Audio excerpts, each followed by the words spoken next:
Good morning, good afternoon, and good evening, and thank you very much for joining me. And I'll get straight into it. So today's talking about Tanya, chapter 14. So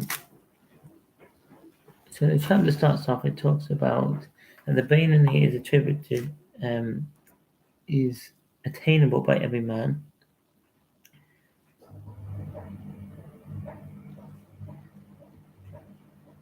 So I'm just checking for my notes here.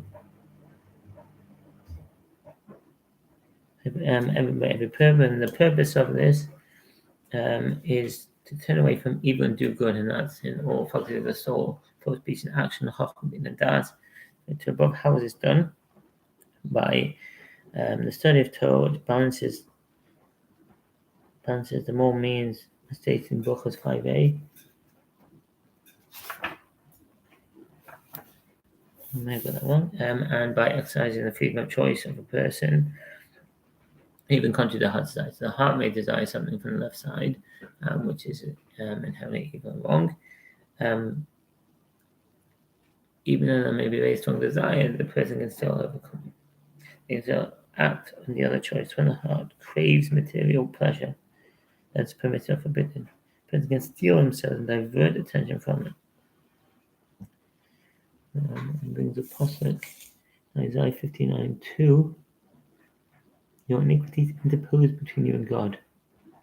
So, to me, that means the sin causes a barrier that breaks a blockage for the bond between you and God. The real desire in the person, even though it's can be hidden, is to unify the three parts of the soul, nefesh, life, and soul, ruach, and neshama, as explained previously, to unite with Hashem. How is this done?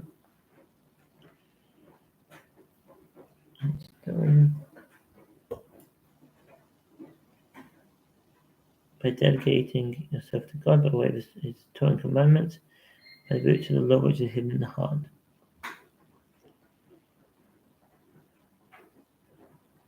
By way of the three garments, as explained above.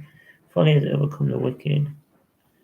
The person, imagine that the sin will not affect his soul and be separate from God. So, when a person says they have the folly overcomes them, they imagine, which is not real, that he's not going to have a damaging effect on his soul, he's not going to sever his relationship with God.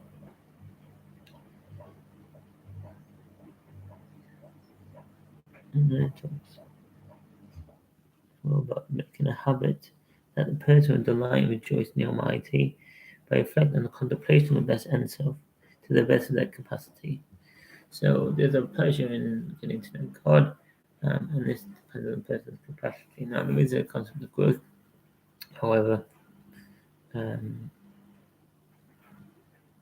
it seems to suggest that the different levels of soul that person may be imbued with. And if they do the best they can, they may merit a ruach or spirit that himself to him and serving God enjoy. This is from the Zohar, the cognitive teachings. And how does a person delight in God? Because when they contemplate that the pleasure in this world ultimately futile, because you're result in more food for worms. When a person passes away, this one has a wide man foresees pleasure of the world, foresees the end, and the end is the what. And then it talks about setting aside specific periods of communion with the soul, cultivate abhorrence to evil. That's interesting. And setting aside times where you abhor evil, about the redundancy, be righteous, not wicked, and because it says the Tzaddik